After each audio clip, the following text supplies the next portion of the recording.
This is the Conor Chepenik podcast. We are back after a little hiatus, and I am here with my good friend Sean Dudgeon. Sean, thank you for taking the time to come on the pod. Of course, happy to be back. Almost a 1 year anniversary. I don't remember. I think it was last January, last time we had this discussion. Yeah, I think it was. It's great to have you back. A lot has happened in a year, and to kick it off, I'd love to start and get your opinion on the ETF. Pretty exciting to see a Bitcoin spot ETF trade on the market, but obviously at the same time, not your keys, not your coins. So curious Yeah, what you think the ETF means for Bitcoin in general, and the yeah, good and the it's bad from it. good and uh, great for Wall Street. They're finally getting now they can finally have exposure. Wall Street needed an ETF. Bitcoin did not. Like you said, not your keys, not your coins. But I think generally it's really positive just for the space because it's going to force people to ask more questions. Like I think that's the crux of what you and I are pretty fixated on is like, you came for the number go up, but you stay once you dig a little bit further and start to really unpack what this all means. So I know it'll probably be like a, you know, 1, 2, 3, 4, 5% safety allocation in the beginning, and that'll be like the original trend for people in their like retirement accounts and such.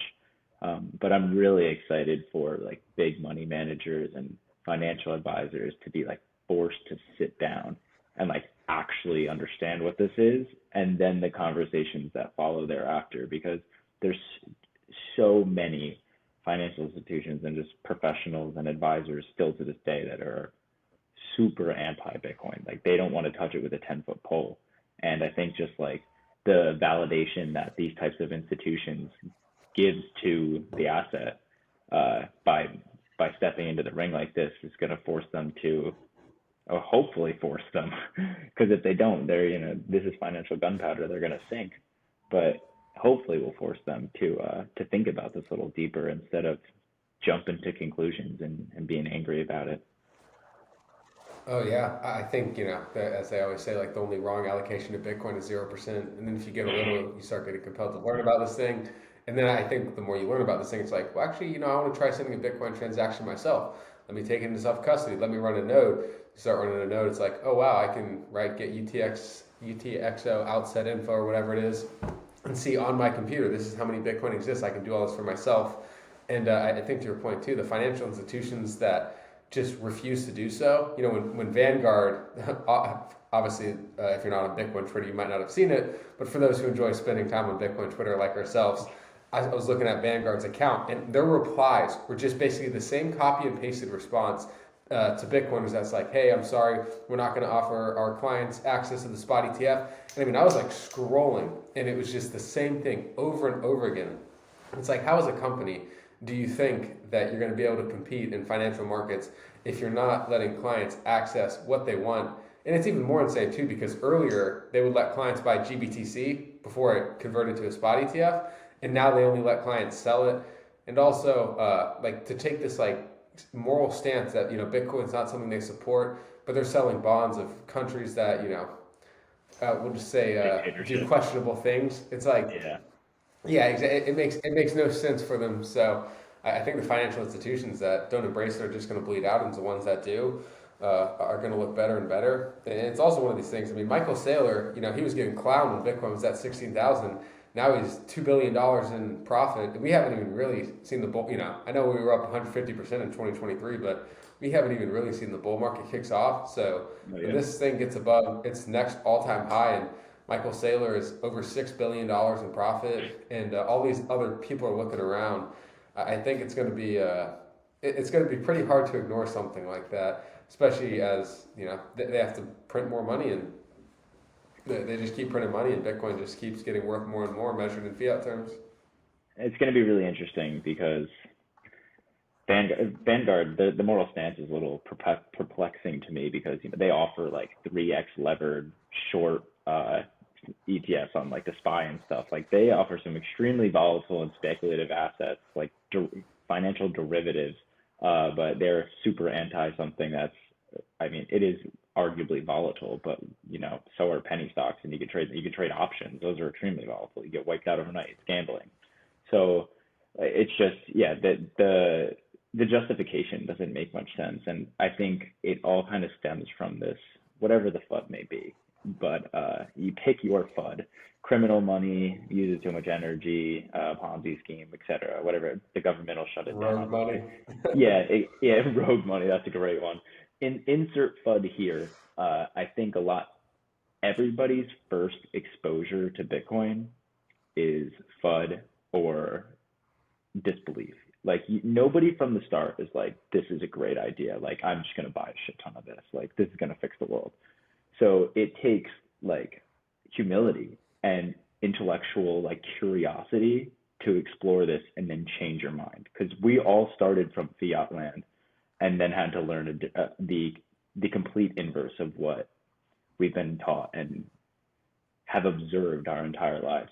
So that's why I love to call Bitcoin like natural selection of arrogance, because like there's going to be these financial institutions that are just way too arrogant. They've been right for 80 years and look at how big they are. And they hear this FUD and they're like, we're right. This has worked for us forever and it's going to continue to work. And this is how the world works. And they're just not honestly surveying and thinking about their surroundings and the landscape, and they'll pay the price for it. But it's a sad hill to die on. Like it just takes a little bit of humility.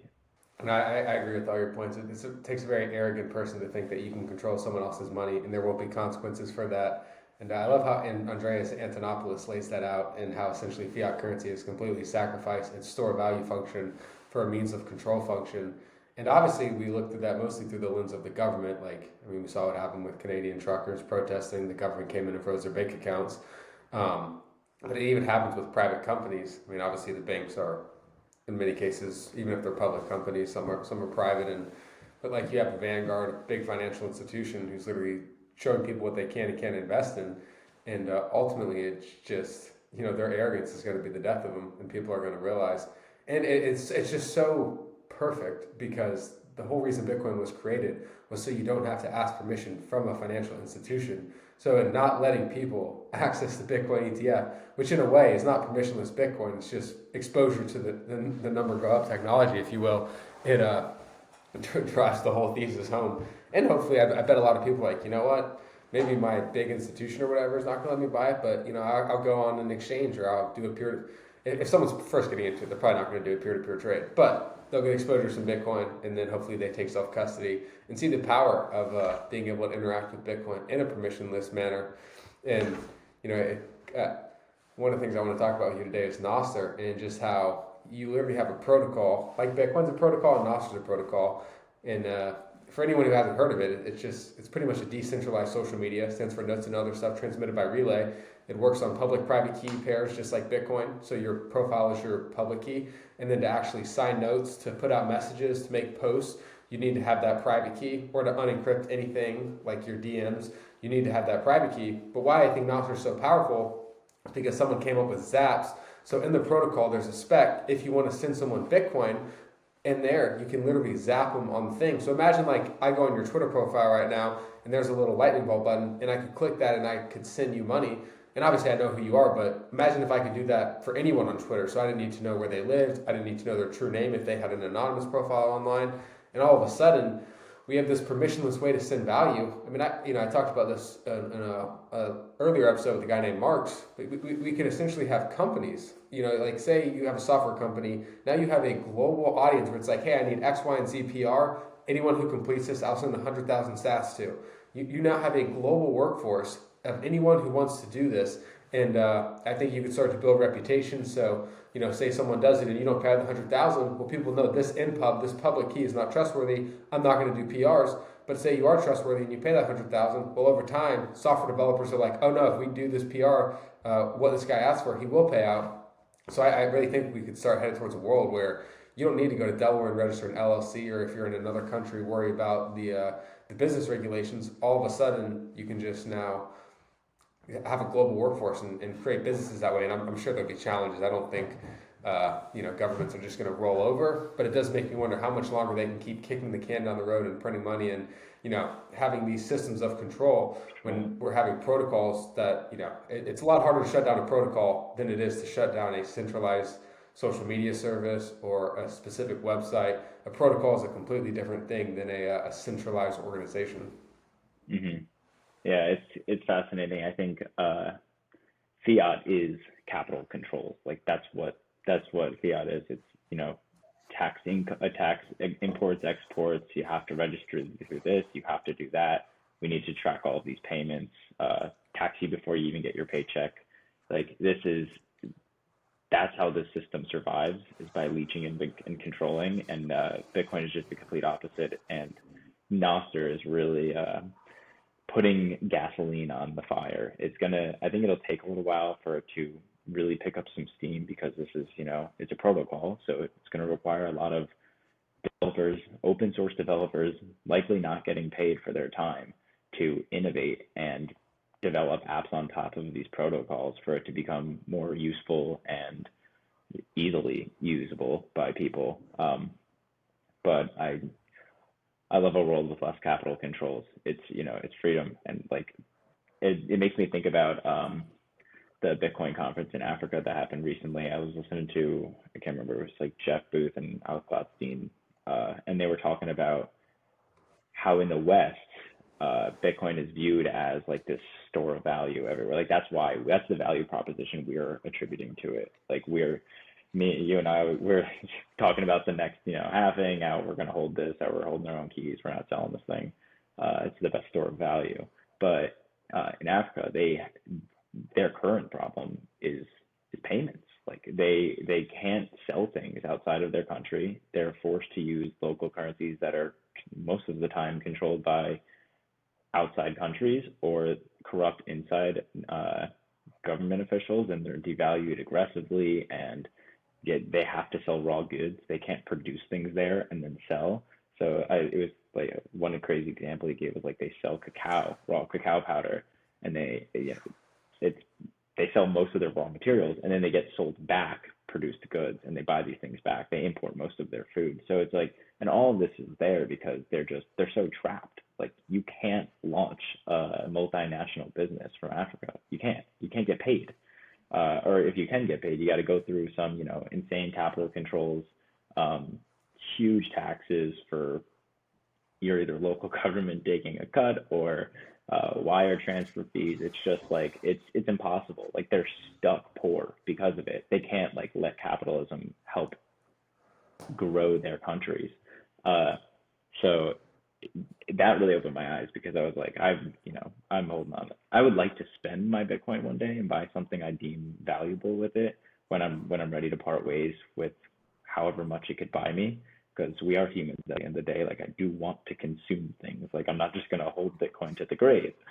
But it was fascinating to hear that they don't even really care about the store value. Like this is solving real world problems for them, and most of many people on planet Earth are in their shoes, and we are this privileged subset that don't even think about these problems, and we're just like Bitcoin's some speculative up and down crypto bubble.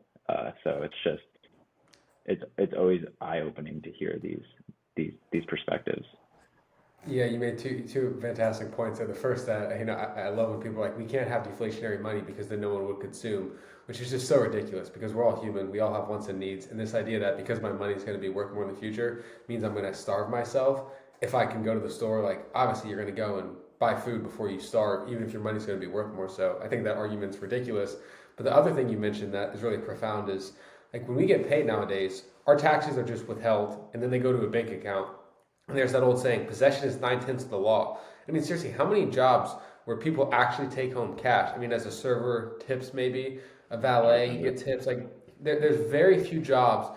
I mean, if you're getting paid in Bitcoin by a random company, maybe then you're not relying on a third party. But in most instances, we just have direct deposit straight to our bank account. If you read the fine print, if a bank goes out of business, you are an unsecured creditor. So you're not even at the top of the stack in the bankruptcy court. You're below secured creditors, which is insane because like people don't, very few people understand that. Like, hey, that I'm basically giving the bank the possession of the money, and in return they give me a promise. Now, like you said, we're super privileged in the West. Besides that one instance in Canada where they froze truckers' bank accounts, our money typically works. We can take that little piece of plastic, go to stores, we can get points back. I mean, I got a credit card, you got a credit card too, the Gemini credit card, paying us back Bitcoin, which is pretty sick. But it's pretty amazing how our financial institutions work. But we give up. It's like it's just natural in the West to give up that control and because we haven't been rug pulled that many times. I mean, I'll be maybe 2008, but for the most part, our system has worked very well for us in the West. But for people who have just gotten rug pulled after rug pull, they understand it's not about the store value function. I mean, yeah, that's important, and like it's great if you can store your value, but much more important to them is just eliminating that means of control function, not having to rely on a third party who constantly steals and dilutes and uses capital controls to basically tell someone else what they can and can't do with their money, which is ridiculous. I mean, you can't have a good money and have that happen, and it just leads to mayhem. And I'm curious what you think, how much longer they can keep kicking the can down the road, because, I mean, obviously you had a lot of doomsday dayers saying in 2008 that was the end, and somehow they keep finding ways to kick the can and to put a band-aid on this horrible system, to stop it from sinking. And it seems like something big is coming, but at the same time, it's hard to bet against someone with a money printer, and I think humans are always going to take the path of least resistance. So if you've gotten rugged enough times, the path of least resistance is to stop getting rugged, to learn about Bitcoin. But I think for people in the West, it's like, oh, this is a great store of value, but like, who cares about the means of control? It's not that big of a deal. My credit card always works. Wells Fargo, JP Morgan Chase, Citibank, they're too big to fail. They're not going out of business, so I don't have to worry about being an unsecured creditor. I'm fine. So yeah, I'm curious how long you think they can keep kicking the can down the road before, something really bad happens with Fiat. And I mean, I'm not saying I want that, but it does seem like you can't kick the road down. You can't kick the can down the road forever. Hmm. I think I used to, when like last year, I was a little bit more doomsdayer in this scenario, or thinking about this stuff, but I feel like now they can kick it far. There's so many tricks up the sleeves of central bankers for maintaining, this system. It's going to be difficult, and it will always require financial repression. Like, we are going to get stolen from through inflation, theft. It is just inevitable, and that's the only way to keep this alive. But you can't taper a Ponzi scheme. It has to keep growing.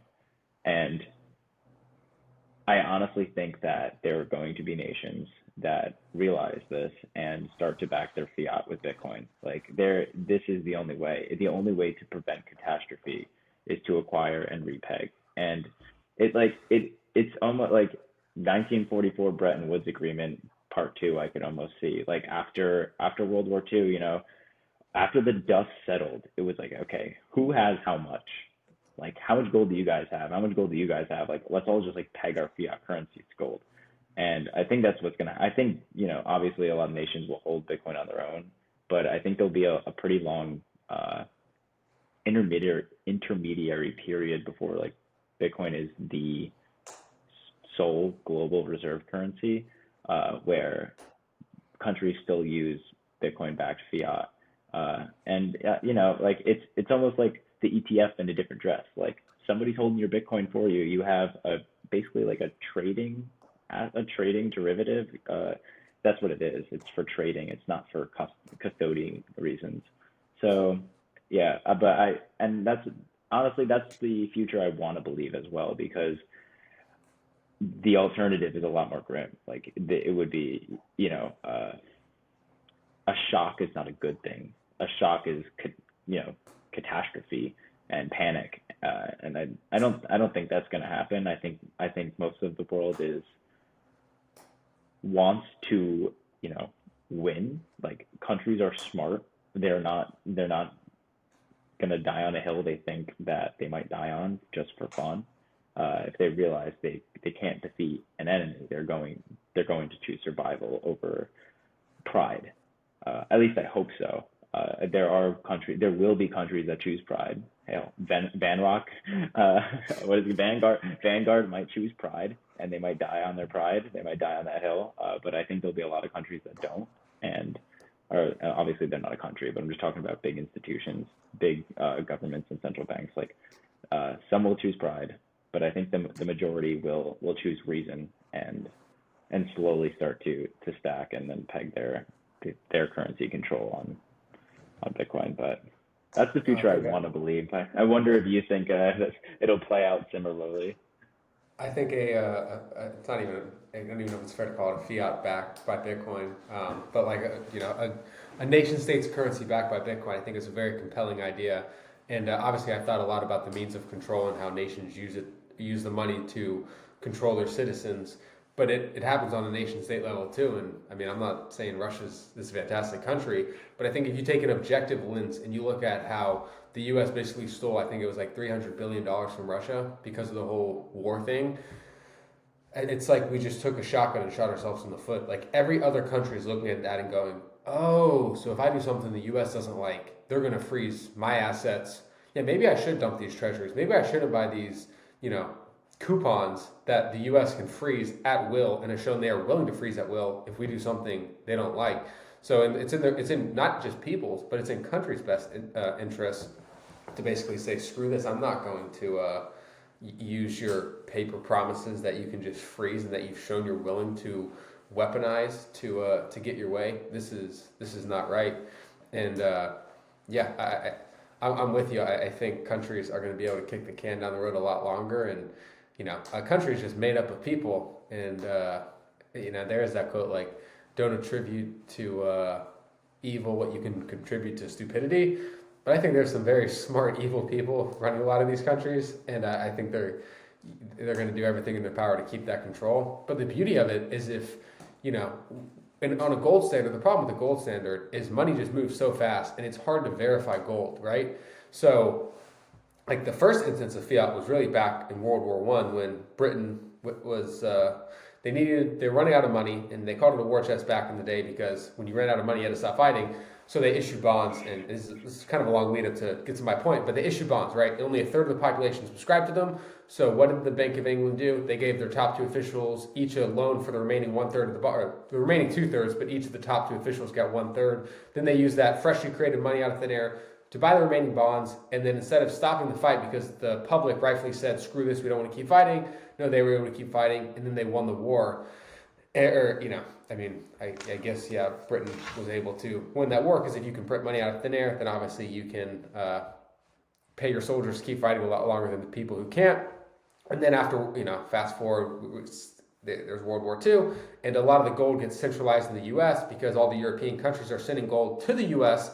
because there's war there, and if Germany takes over, they're like, we don't want our gold to get raided, so we're going to send it to the U.S. So after that war, basically, we met in Bretton Woods in '45, and we backed the dollar. We backed all fiat currencies to the dollar to gold, and we did that because the U.S. had the majority of the gold in the world, because that's just how it shook out. Because they were all, I think the Allies were shipping gold over to the U.S. to make sure that it wouldn't get seized if Germany took over. And even on a gold standard, which did keep them somewhat tethered to reality, the U.S. was still printing more money than they had actual gold. And it was very costly for countries to go and verify. And I remember seeing something on Twitter, and I'm sure I'm going to get these numbers wrong, but it was like, I think the Dutch finance person who's like leading the central bank at the time said to whoever's running the Fed, like, hey, I want to buy like $175 million worth of gold. Here's your treasuries. And like the guy from the Fed was like, don't do that. You're going to rock the ship. And the Dutch guy was like, rock the ship? If I can't redeem this small, $175 million, the ship is already sunk, my friend. And sure enough, the U.S. goes off the gold standard because we were printing all this money to fund Vietnam, and other countries could call that out. So I lay out that whole long story because we've been on a fiat currency standard for 53 years because gold just couldn't keep up with, if you want to verify your gold, you literally had to send a massive ship over, and then you had to sail with that gold, or, I don't know if it's, you had to put the gold on a ship, and then the big tanker would drive it back to that nation. But all of a sudden, with something like Bitcoin, you can verify instantly. I mean, in the same way we can run a node, a nation state can run a node, and now all of a sudden, instead of having to send a military ship across the Atlantic or wherever you are, you can click a few buttons on your computer and you can verify it. And I'm very compelled. Like, I don't know if you've heard of Fedimints software. Like and you have like there is some trust involved in it, but basically you can peg in and out. You can get these cashew tokens, which are kind of like stable coins, or that's just one example. There's all sorts of eCash tokens you can get that have way better anonymity, that are way more private.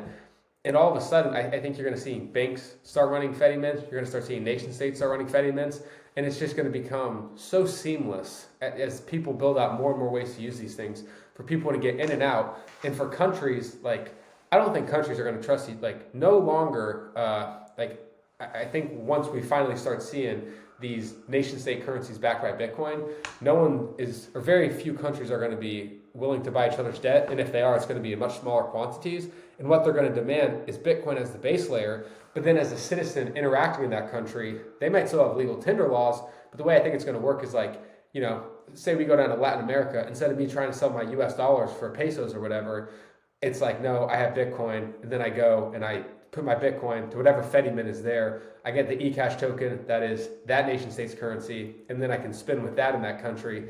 And I think it's just going to get a lot more seamless. And I think it's a better world because I think it reduces the chance of war because it seems counterintuitive for someone not down the Bitcoin rabbit hole. Well, why on earth does fiat allow war to happen? But when you realize it allows them to create money out of thin air and fund wars that would otherwise not be profitable, all of a sudden that becomes a lot harder. And I think we have a lot less war. And I mean, it's heartbreaking, see what's going on in Russia and Ukraine, the Middle East, all over the world. But I don't think so many people realize a huge part of that is the fact that we have central banks that create money out of thin air and then fund these wars. And so many of these wars are fought too because it's broken promises, broken money. I heard Breedlove had Safety on, and they were calling it like double spends. I mean, countries are making promises they can't keep, and they're just double spending all over the place. And Bitcoin's not a panacea, but Bitcoin fixes a lot of these issues, in my opinion. Yeah, there's no coincidence that the 20th century was the century of war and the century of central banking. It's not a coincidence. And I think Shout out one Rob thing Paul.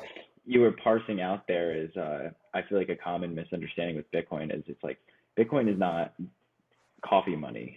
Bitcoin Core, the base layer, is a final settlement layer. So it's comparable to either gold, like me exchanging gold to you, or that's what central banks did for a long time, or Fed now, what they do today. So obviously, you pointed out the flaws with gold was if you're gonna settle your trade balances with other nations or ask them for gold back if you're holding their notes, you need it's risky. You need to ship gold around the world, which is just costly. It takes energy. It implies risk. It's slow. Like this is not efficient way of settling trade balances between nations.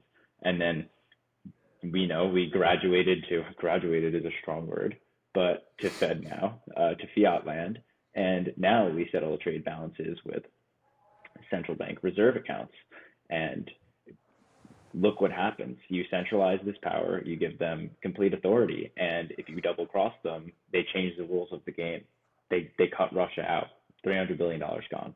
And it was such a blunder. You said like we shot ourselves in the foot, and it's so true because all it does is wake up everybody to realize, wow, like I thought these were the rules of the game, but now the rules changed. And you can like you feel like you're in a system that is out of your control. You don't have a say in, and it's you're at the whim of somebody else, and that's not a good feeling, especially if you're a nation state. Like you want to have control over your citizens and their lives.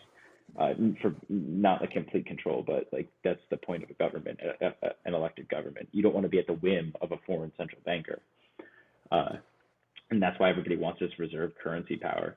And yeah, it was the biggest blunder. It woke everybody up, and Bitcoin is the best final settlement layer we've discovered yet to date because, like you said, anybody can verify for themselves whether you have what you say you have. It takes 10 minutes to an hour for complete, well, an hour for unreversible final settlement. It requires no intermediaries, no trust involved, and you settle trade balances. So it's going to make it's it's it's going to like remove yeah it's going to remove trust from nation states settling trade balances with each other, and that's just it's so powerful. And like you said, the war bonds used to be a thing. Citizens used to have to like vote with their hard-earned money to go and continue fighting. And once we severed that tie to gold, once the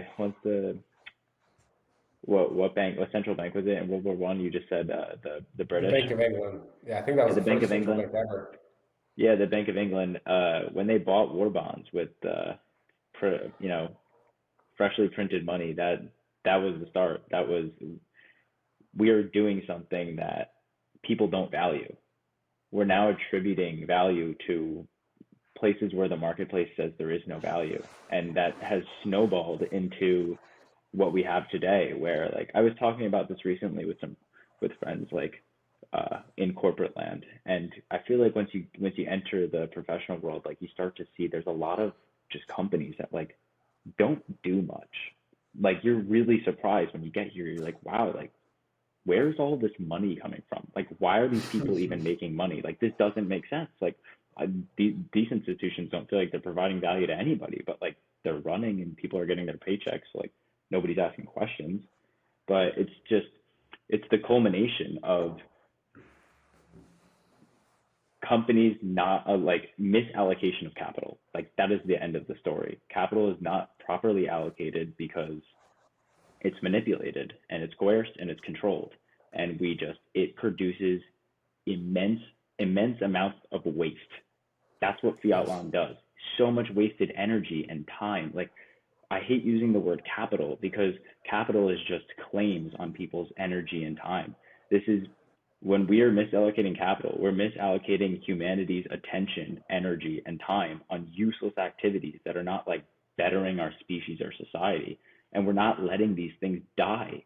They like bad ideas should die, but we don't allow them to in fiat land. And it's the same thing with war. Like, these wars shouldn't be fought. They're not, the cost to benefit ratio of the war is not worth it, but they happen anyways because the money is printed. So it's like the cost, we don't have a say. So we said it last in the goal, we severed our tie to reality. And I think that just, that resonated with me for the year once you said that, because it's so true. Like, fiat land is not reality. No, you're absolutely right. Did you see Javier Milei's speech at Davos? I saw a clip of it. But it looked like he shook the room. Man, I highly recommend for anyone who hasn't seen the whole thing to watch the whole thing. It is so good. But in that speech, he talks about how there's no such thing as a market failure. The free market is the best allocator of capital humanity has ever seen. And if there is a market failure, well, it's because the state got involved in that market. And then he literally goes like, and if you don't see the state involved in it, take a look again, because there must be a failure on your end. Because the only true market failures are when the state gets involved. Otherwise, a company goes into bankruptcy. And you made the point earlier, you were talking about kind of the rules-based order. And I just finished Anatomy of the State by Murray Rothbard. Super short read, but it's excellent. And he talks about the state monopolizes violence to enforce the rules-based order. That's the whole reason, to protect private property. You have a set of rules that people have to follow, whatever it is in your state, and the state has the monopoly on violence to make sure those rules are being enforced. And the state is just getting so far from that because they essentially have a money printer, which might as well be called like a capital allocator, they can use to fund whatever they want. And I don't think it's any surprise that the rule-based order breaks down in other states. Like you say, it's kind of weird to think about life as just a big game, but in essence, it might as well just be a big game essentially. And in the same way, if you were playing Monopoly and someone was just creating money out of thin air and buying whatever they wanted, well, of course, the game would break down. And, Preston Pitch has used this analogy before, but it's like the only way to really win this game is to basically throw the board over and say, screw this, I'm done. I'm not playing your Monopoly game. I'm going to go play a game with a set of rules I like. And anarchism gets a bad rep, but the way I like to think about anarchism is like it's not mayhem and pandemonium. It's just rules without rulers. And that's what Bitcoin is. It is a protocol that has rules. If you want to play on this protocol, you have to adhere to the rules of the protocol. And I think a lot of countries are going to wake up to that and say, yeah, I don't want to be at the whims of a central banker. Congress has rules that they are the ones that have to vote for us to go to war, and yet the president is doing airstrikes on the Houthi rebels. Now, I'm not like, screw the Houthi rebels. It's horrible what they're doing in the Red Sea. But as I understood it, the rules-based order of our Constitution in the United States is that Congress has to vote to go to war. So why are we not following that rules-based order? Why is our president issuing executive orders or just telling the military to do airstrikes without following the rules? It's messed up. And I think it's a big symptom of the fact that they can print money out of will and enrich the military-industrial complex, enrich their buddies. I mean, it's heinous to see Mitch McConnell talking about, well, we're getting such a good return on this money. We're replenishing our stock and ammunition, and we're sending the youth of Ukraine to go die. But like, have you considered how we're actually helping our military by selling them our old arms and buying new ones? And I wrote a Twitter thread on Woodrow Wilson, the guy who signed the Federal Reserve Act and created the Fed. And back in the day, I was doing some research, and this is on the White House's website. Defending democracy is how we got into a lot of wars. I mean, how we got into World War I and whatever. And I shit you not, that's the same line they were essentially using to go fight Ukraine. We have to defend democracy, as if Ukraine was not some corrupt, like the most corrupt nation in Europe, as if it wasn't, like Zelensky has outlawed other people, like that Gonzalo Lira guy, or I think it was like Captain Red Pill or whatever his Twitter handle was. Allegedly, it seems like that U.S. citizen died for criticizing. So I say all that because Ukraine is not by any means a perfect example of democracy. But the worst part is, and this was a political article, so anyone who wants to go fact check me, look up the political article. They noted that the defending democracy line was failing, so they're trying to pivot that to, well, war creates jobs and is good for GDP. And I mean, like, it would be funny if it wasn't so sad that like killing humans, on behalf of the organization with the monopoly on violence to enforce the rules-based order that they are not following in the first place, is now basically saying, yeah, people aren't buying this defending democracy thing. We've been using it for 100 years, but I think they're starting to see through this bullshit. So let's pivot from defending democracy to, well, war creates jobs and helps GDP. So, have you considered that, guys? Growth at all costs. The fiat system must continue to grow or else it collapses. So growth at all costs, and it's sad to see. But you said, I love the whole defending democracy thing, because like I think of the last time we spoke, we called Bitcoin the reincarnation of like the Constitution, or like the Bill of Rights in cyberspace. And it makes me think about Jason Larry's thesis a lot about like proof of work and proof of stake. And what we have today is we have proof of stake defending our Constitution.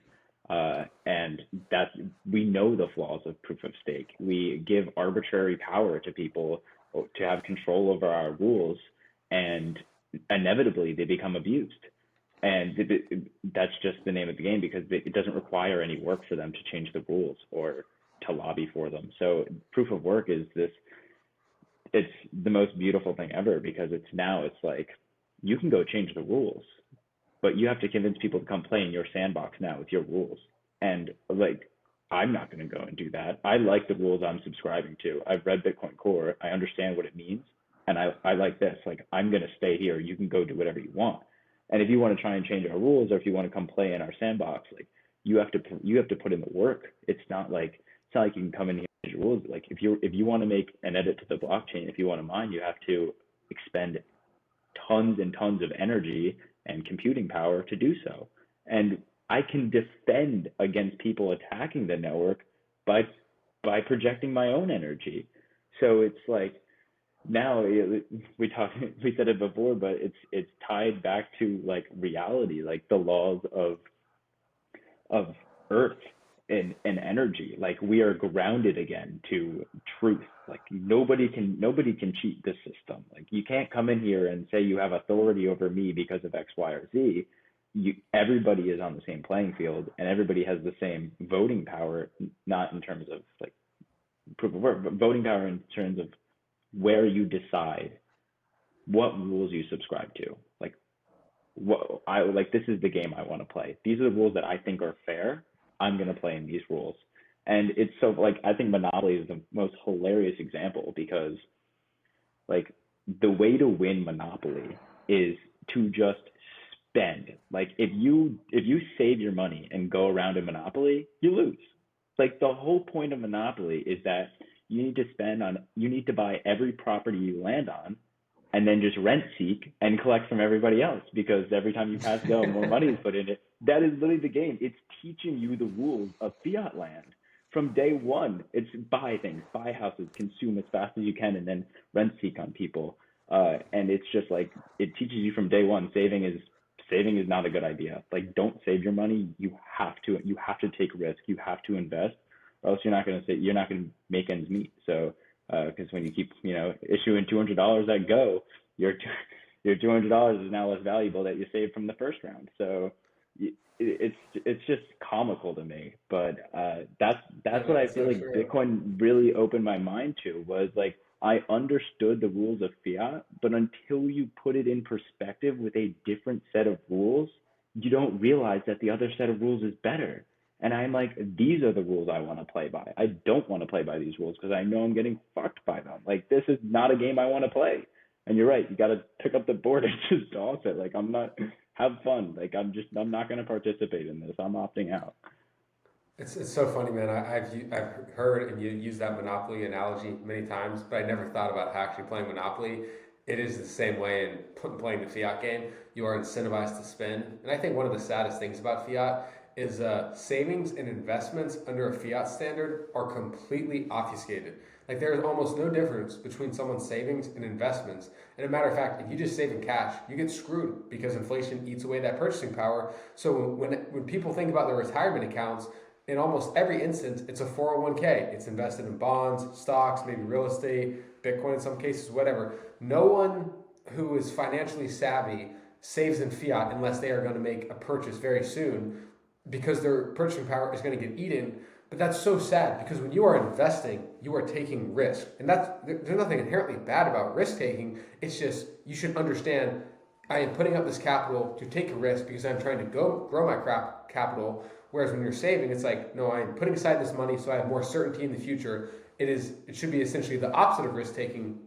But under a fiat standard, you just can't allow that to happen. And one of the things I wanted to discuss with you today is I hear a lot of people talking, so even like Austrian and smart economists talk about how you, to some degree, need to be able to expand the money supply when you have growth. And obviously, I would subscribe more to the Austrian, the Bitcoin side of the house that says, no, you don't need to expand the money supply. I mean, it's like the Jeff Booth quote, when there's scarcity in the money, there's abundance everywhere else. And when there's abundance in the money, there's scarcity everywhere else. It's like this idea that we can print green pieces of paper or in the Fed's case, just update the SQL database to say there's more money in the system than there was. And that could somehow create more legit goods and services in the economy is asinine in my opinion.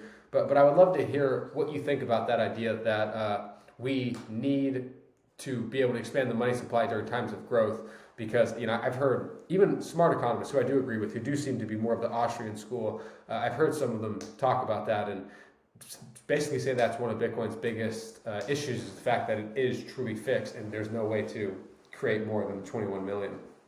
I think it's a multifaceted question. And I think the answer for the fiat economists, the modern monetary theorists, et cetera, are the Keynesians are, yeah, you're right. In a debt-based system, you need an expanding money supply. You can't go through periods of growth without expanding the money supply. And the reason for that is because fiat incentivizes overconsumption. It incentivizes us to spend more, to consume more than we're capable of, or rationally capable of, because our money is devalued in the future. So you see companies take out debt, way too much debt, like debt they're not supposed to in real world terms, because they know it's going to be cheaper to pay back in the future. And the problem with growth is that productivity pushes prices down and it pushes wages down. And now it's harder to pay back that debt you took out. So that debt is going to become worthless.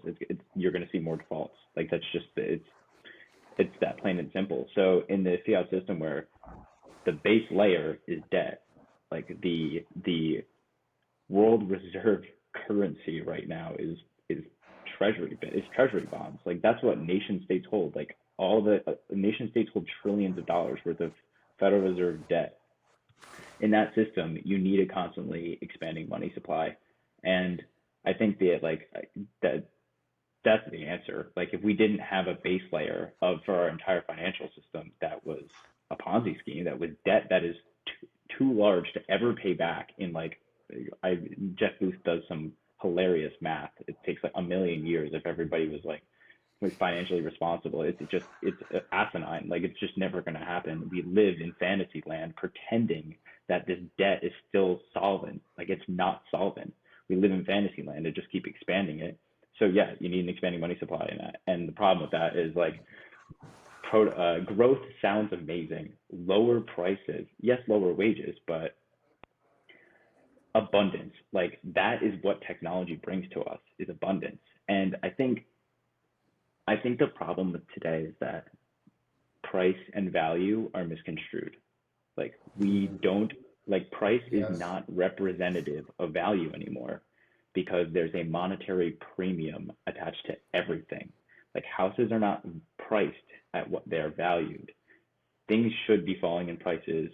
I love how he says deflation is the natural state of the economy. Like that deflation is nature. Like technology makes things cheaper, increases productivity. This has been the story of mankind since we made fires. Like that is just the arc of this story is increased productivity exponentially. It's technology, and fiat system can't survive in that. It has to grow. It has to outgrow that productivity, that efficiency, because if it doesn't, then it collapses. So we have to steal from the population to inflation to keep the house of cards standing. And it's just like it's unfortunate, but yeah. Tell me if you agree with this because you actually just helped that click for me so much better. Essentially, we live under a system where companies are incentivized to get into debt because they know that debt will be easier to pay back because they are whittling away, they are creating money out of thin air, which makes that purchasing power, it just makes it easier to pay back the debt as they create more and more money. The issue is under a system of debt, we always have to be essentially creating more because, like you just said, in nature, things get exponentially cheaper. So if they are not putting more units into the system, these companies that were incentivized to take out debt because that's the current system we live under would go out of business, even if they were legitimate companies. So all that makes sense, right? Everything Keynesian have tried to brainwash us all into thinking, oh, inflation is normal, but it's not at all. It's ridiculous that my grandpa used to be able to go downtown on a quarter, and that quarter could pay for the bus ticket there and back. It could get him snacks, and it could get him into the movie, all for a quarter. Like, I can't think of anything off the top of my head that a quarter can buy me other than maybe one of those machines where you put it in and it gives you like two or three M&Ms and you turn it or a piece of bubble gum. I mean, like legit, there's nothing else a quarter that I can think of can buy me nowadays, which is so sad. So we've been conditioned because we live in this inflationary system. Um, but I'm curious how it would work in a non-debt based system because that makes perfect sense. We're in a debt based system. They have to keep putting more units in. Companies are incentivized to take out debt. But the issue is if they stop putting those units in, even the legitimate companies, the companies that are providing a good or service people value, would go out of business because they screwed themselves because they took on debt because that's the right thing to do in a inflationary system. Because the system is insolvent, as Jeff Booth so nicely articulates. They just have to keep printing money. Yeah, I think about this, and it's pretty speculative because we haven't really seen a true deflationary system. But the way I think about it is, lending would be rarer.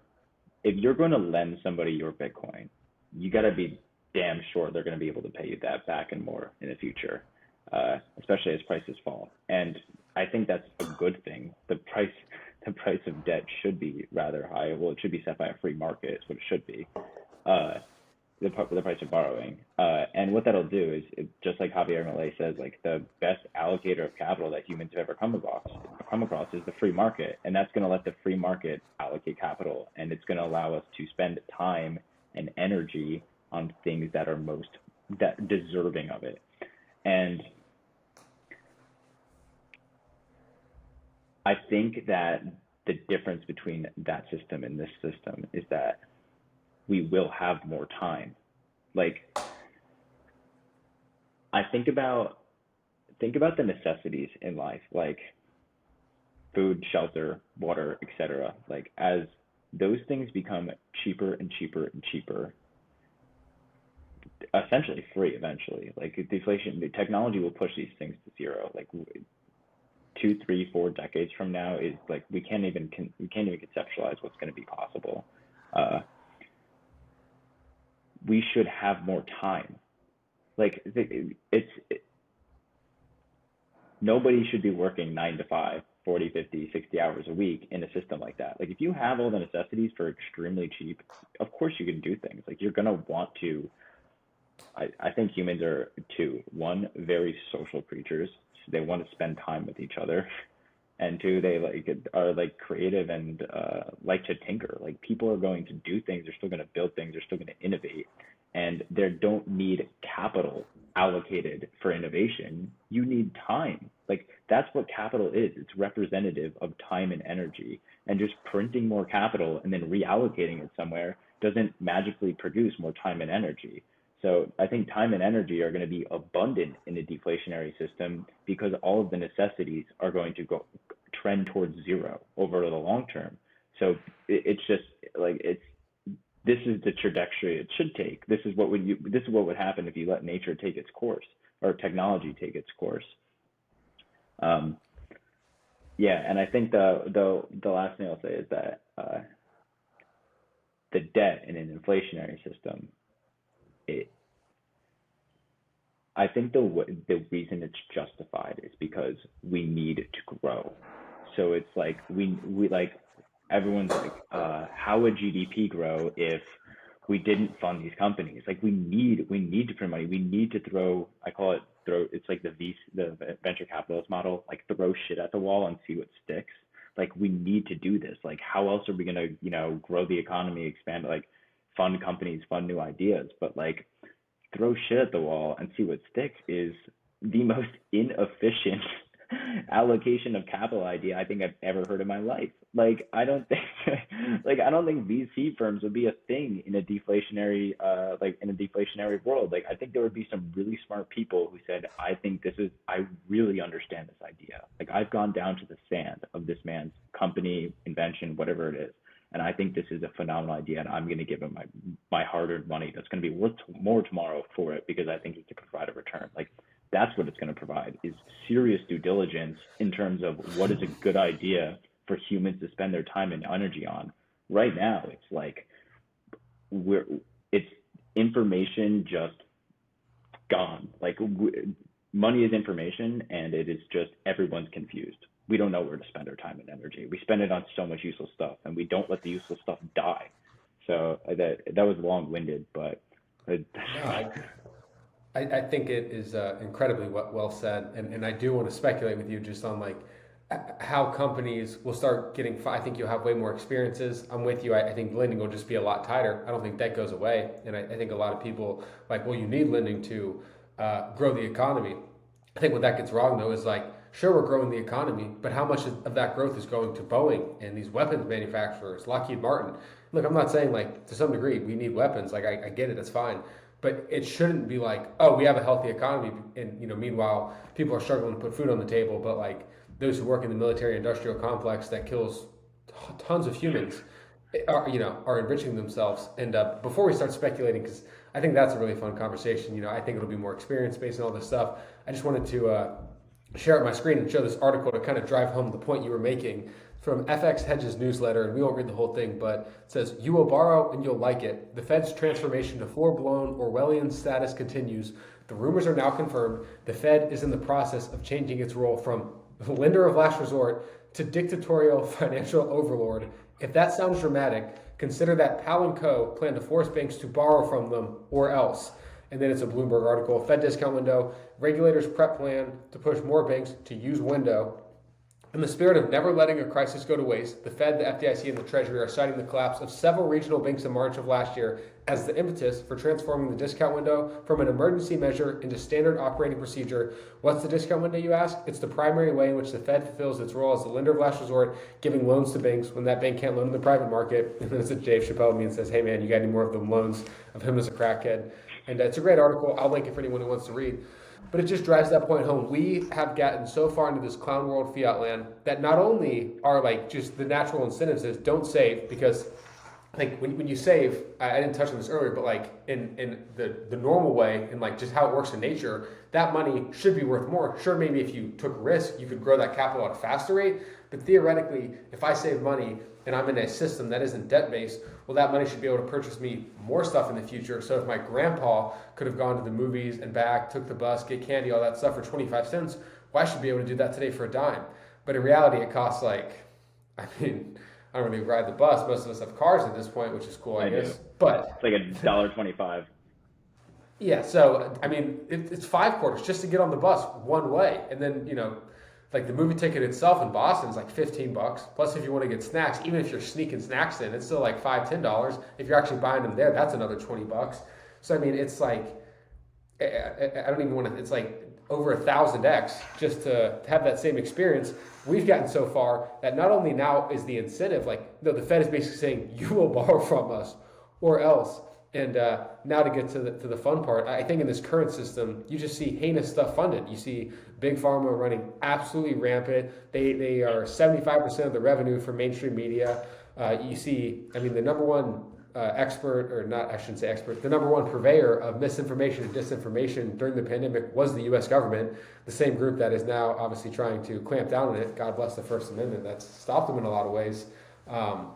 But I think under a standard where lending is a lot more tight, instead of basically, like you were saying with VCs, it's not that I think VCs are bad, but I think Jimmy Song does some really good explaining why the incentives are so broken in VC land. And then rather than like a VC being an expert in one thing and going to the sand, going to the first principles of like, what is this company going to do that's going to benefit the world and make it a better place? They're like, yeah, let's just like throw something here and here and here and here. And we're just going to try and find that 100x because even if we get the other 99 wrong, that 100x will make up for all these bad bets. I think you'll see more of a standard where it's like, you know what, even if I can't grow my capital as fast as Bitcoin's going to appreciate, I think this company is so good for the world. And I'm just coming up with an example here, but like, I think removing plastic from the ocean is so important. So I'm going to invest in this company, even if they're not going to give me the rate of return I want. This is something I resonate with personally. Another guy might say, hey, I think personal experiences are great because we have this deflationary money. People are working 10 hours a week. They're looking for more meaning in their life. I want to fund a business that has like super cool meetups where people can play sports or whatever. And you come to this field and it's literally just like a big sports arena to help people get into the flow state and connect with others and have fun playing athletics or whatever. And I think you'd have people looking to fund a lot more exciting and positive things for someone who's like, if I get in bed with Boeing or Lockheed Martin over here or Big Pharma, like I'm just going to be able to print money because the state's involved in these markets and there's regulations and rules in place. And yeah, I mean, people are getting hurt from these products or whatever, but like, I can basically print money if I, use the government's rules and regulations to help me print this money. So screw it, let's go invest over here. And I'm curious how you think, capital allocation investing is going to change when we get off of a debt-based standard at the base layer. Yeah, I think I'm just sitting here thinking about what you're saying, and I feel like the story of a deflationary system versus an inflationary system is stability versus instability. A deflationary system is aligned with nature. It is natural selection, and it's constantly course correcting. It's letting the things that shouldn't be living die. And the inflationary system is the opposite. It is instability, it is growth at all costs, and it's misallocation at hopes of attaining this growth, and coercion and theft at keeping this and death, like literally just to keep this growth alive. So, and that is just a system of instability, and a deflationary system is a system of stability. And it's so simple. Like it feels so simple to me now, but like we've been here for 2-3 years. You've been here longer than I have, but it's taken years of reading and listening and really like thinking about this like from a 30,000 foot view, and the incentives and the third, fourth, fifth order effects of the actions we take, controlling our financial system or trying to control it. So it's no wonder people don't see it right away. But I think a deflationary system is ultimately one of stability, one that is constantly course correcting, one that is like aligned with best for humanity as a species. I completely agree, and I think why it's hard to see that is because the instability caused from fiat is typically on the second and third order consequences. It's not like the Fed prints money. All right, tomorrow there's something going wrong. It's like these effects take 6 to 9 months, sometimes longer to play out. So all this instability I think we're seeing today is in many cases a result of the money printing, but it's so obfuscated because it's not like, well, why is our middle class hollowed out? Must be these greedy corporations price gouging. It's not like the politicians are trying to hold the Fed's feet to the fire. They'll blame anything but the money printing. It's Putin's price hike. It's the greedy corporations. It's this, that, and the third. It's never the root cause when you actually. I was gonna say it's Taylor Swift's concerts, dude. She's the cause of inflation now. Yeah, Beyonce and Taylor Swift are out here causing horrible inflation. in the reality, it's like, I mean, it's very simple. They printed. It's just it's such a sly roundabout way. I mean, that's why they're able to run $2 trillion deficits. And because if they were trying to make up for that in taxes, people would be up in arms. They'd be freaking out. But when it's inflation, and now beef is like 3 times what it used to cost when before they printed trillions of dollars in 2020. People just don't realize they don't put two and two together. It's like the government printed 1,200, gave it, or I'm sorry, it's like the government printed 10 grand. Obviously, these numbers aren't 100% accurate. It's like imagine someone created 10 grand out of thin air, gave you 1,200 to shut up, and basically took the other 8,800 for themselves and went and did stuff with it. And most people just don't realize, like, them taking that freshly created 8,800 in this example and doing stuff with it has second and third order consequences that lead to instability. And if you have a rules based order where they can't create money out of thin air, no matter how much they try, well, all of a sudden you either have to provide a legitimate good or service that people value, or you cease to exist as an organization.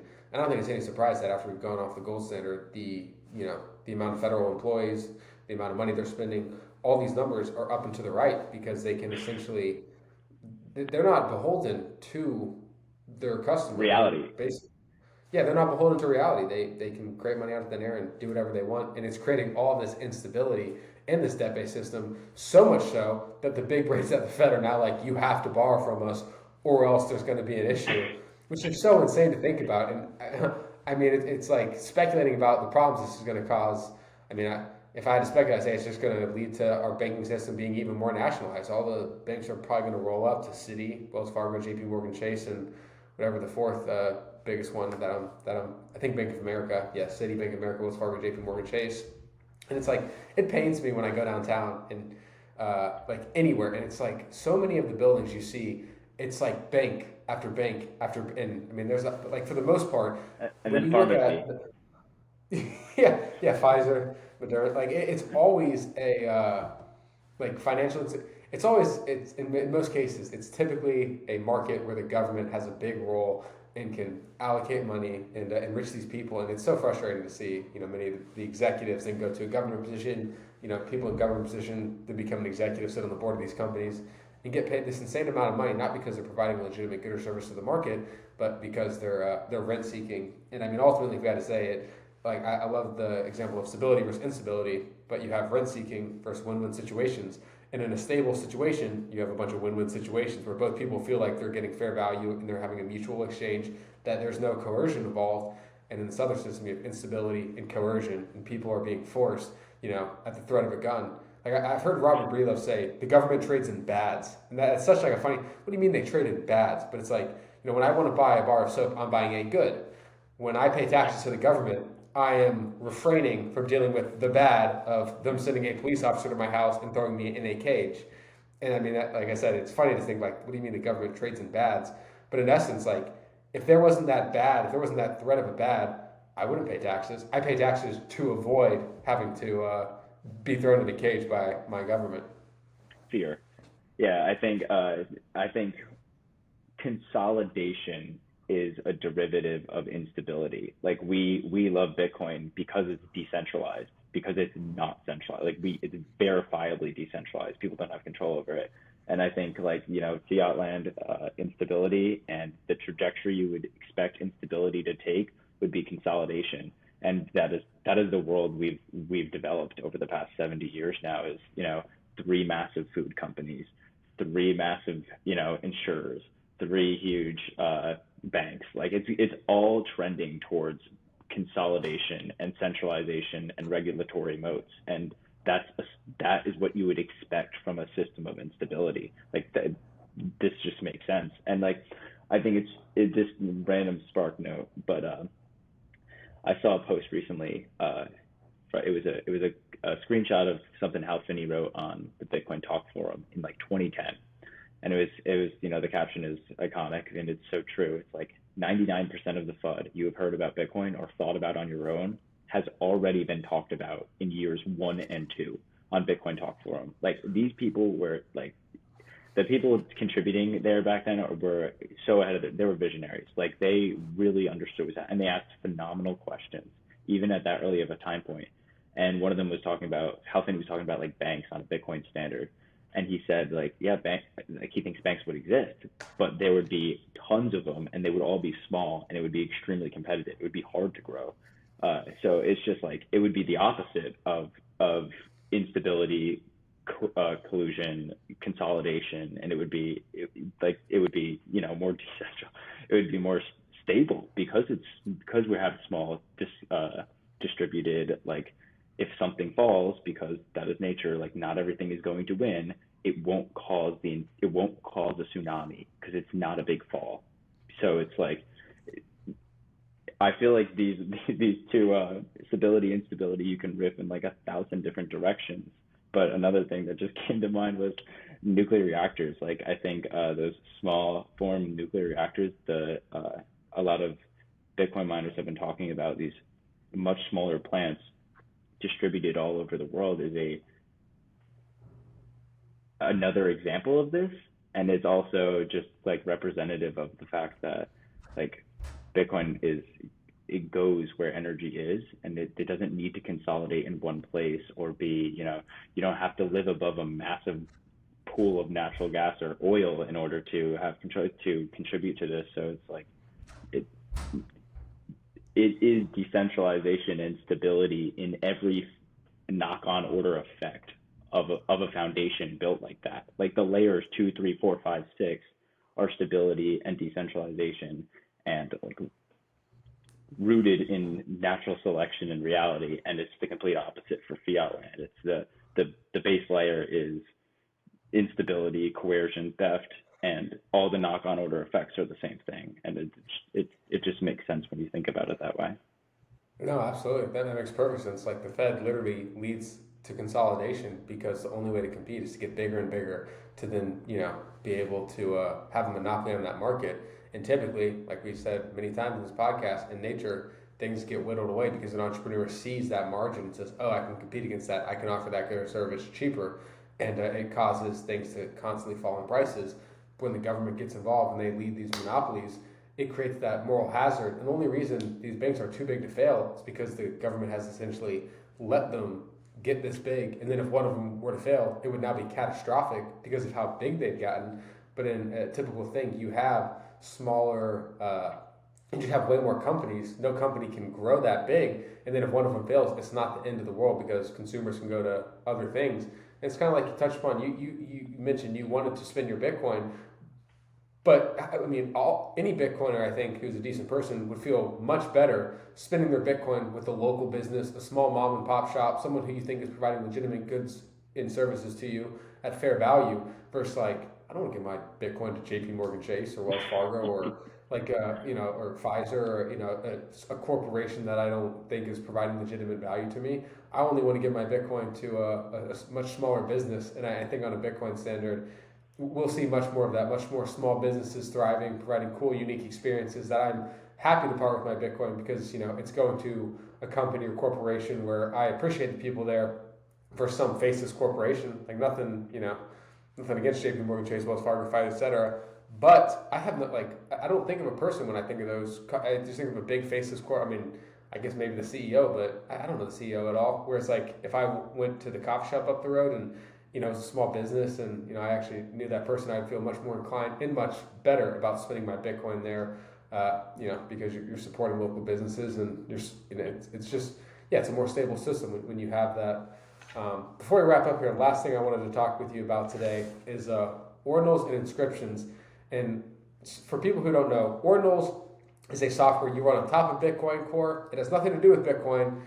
You are welcome to run it. You don't have to run it. What essentially it is it just tracks Satoshis. And I guess there's ordinal theory where people have labeled some sats rarer than others. Seems kind of ridiculous in a way, but I do think it's more compelling than, say, an NFT, which as I understand it is basically a receipt that points to some server somewhere hosting an image.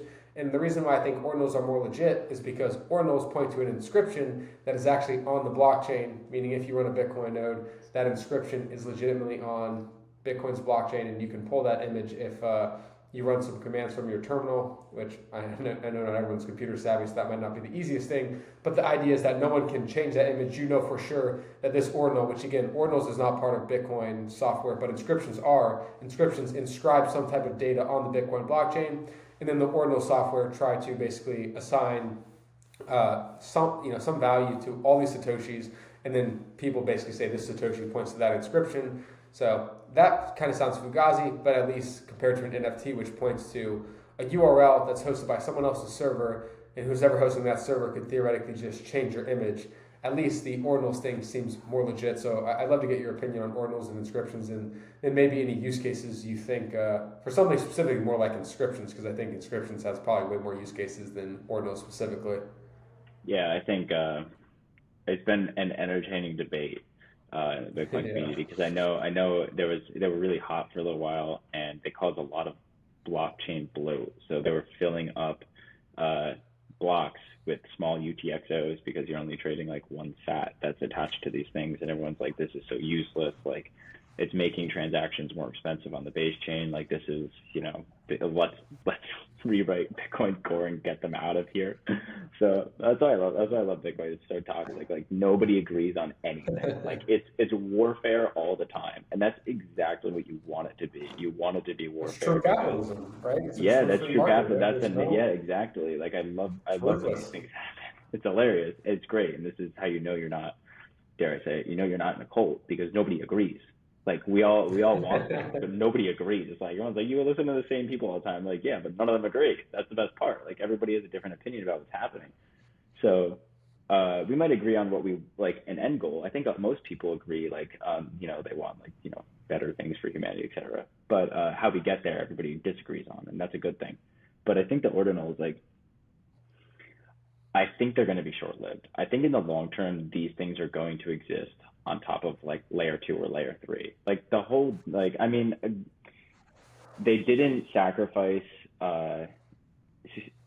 security or decentralization at the base chain of Bitcoin on purpose. These things don't do it. I feel like their use case is pretty minimal right now because we don't have scalability on the base chain. That's what every altcoin does, but we do this for a reason, and because on Bitcoin is a protocol, it's not an application. So there's going to be protocols built on top of it, protocols developed in layers. And I think there's going to be some phenomenal use cases for things like these on layer 2, layer 3. And you, like, all of the promises of DeFi land, like, the really cool NFTs, the smart contracts, etc. All of these things will be possible on top of Bitcoin inevitably. It's just a matter of when. This open source development is slow. So I think, like, until those things become more mainstream and like well built out, this is what people are being entertained by, is the signed sats they can have on the base chain.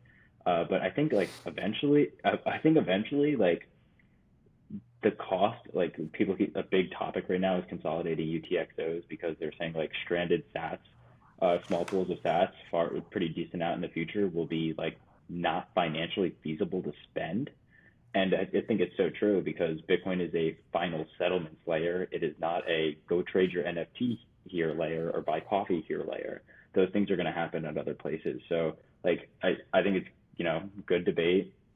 People are trading them and having fun, like, to each their own. They didn't change the rules of Bitcoin Core, so I can't really complain about it. But I think inevitably, like, just capitalism is going to squeeze them out of Bitcoin Core because it's going to be like, why, like, you're really sending one sat for whatever a transaction fee will be 20 years from now. It's just, it's absurd. So Yeah, what do you think is going to be the number? Because this made me think about this too. Like, I don't want two small UTXOs, and for those who don't know, one Bitcoin is equal to 100 million satoshis. So, what do you think that number is for a UTXO to be basically spendable? I mean, obviously, speculating, we have no idea, but, like, do you think once it hits like a millionth, 1/100th of a Bitcoin, then you should take it into self custody? And for those who don't really, maybe are having a hard time understanding what we're talking about here, when you take self custody of your Bitcoin, whatever amount you send to yourself, that UTXO is that number. So theoretically, it could be cheaper for a person to send one Bitcoin if it's just one UTXO versus another person who wants to send half a Bitcoin but has $1 million or 1 million Satoshi UTXOs, because that person spending one Bitcoin has one UTXO. It's not the amount of Bitcoin, it's the amount of data. And if you have 50 UTXOs and you're sending half a Bitcoin versus if you have one UTXO and you're sending a whole Bitcoin, it's going to be 50 times cheaper for the person sending that whole Bitcoin versus the person sending 50 million Satoshis. So all that said, I'm guessing maybe a million Satoshis is probably a safe bet, but what do you think is a safe bet to take self-custody of your Satoshis so you can rest assured that in the future it's spendable? Uh, I, I, the bigger the better. Like you want less UTXOs, but like not too little, is from what I can understand. But I think honestly, like I think it's going to be like a strategy in its own, like especially for institutions that are like holding and dealing with Bitcoin. Like how you manage your UTXOs is going to be like a strategic decision forever. So it's going to be like cool to see. Like I bet you there'll be people that specialize in this sort of thing for institutions. Uh, and understanding the trade-offs is very like it's very multifaceted, so like it's hard to just throw a number out there, but I'm pretty confident in saying that the ordinals they're gonna struggle. Like you gotta really want this thing if you're gonna be spending on-chain fees to move it. So Well, you know what that kind of reminds me of that whole conversation we just had about how this creates more stability and how capitalism is ruthless because in this market of Bitcoin, it's just so cutthroat, but it's beautiful because it makes everything cheaper. And I mean, that sounds like a job right there, like a UTXO manager. Like I'm sure that'll be a legit job at Fidelity, BlackRock's, all these companies with Bitcoin ETFs. They're going to need experts who understand these things and who can manage their UTXOs best. And I mean, that's going to be a very valuable, high-paying job. And we didn't really talk much about AI. I'll have to have you back on, and maybe we can get into that another time. But I think a lot of people are getting so scared that AI is going to take all these jobs. What that fails to account for is in a truly free market, there's going to be so many jobs created. And for those willing to learn and study, you're going to be able to make a lot of money doing what you're passionate about if you study something that provides legitimate value. And yeah, I'm with you. I think there's going to need to be a lot of UTXO managers out there to help these companies do it. And if you like Bitcoin, I mean, how exciting, what a cool, awesome job that's going to be out there. And all you have to do I'm sure it'll be a cutthroat competition who gets that job, but it'll be an incredibly high paying job. And if you love Bitcoin, you'll be doing something you love. So I think that's a good place to end it. More stability, better jobs. And yeah, if you save in Bitcoin, your life's getting better because your net worth is increasing over long amounts of times and you're more stable. And any product I've ever bought with Bitcoin has been from fellow Bitcoiners, and typically it's good products because I find Bitcoiners are good, honest people. Yeah, so Sean, thank you so much for coming on. To anyone who listened, thanks for tuning in. And yeah, I'll have to have you back on. It was a pleasure ripping with you today. it was. Thanks for having me back, Connor.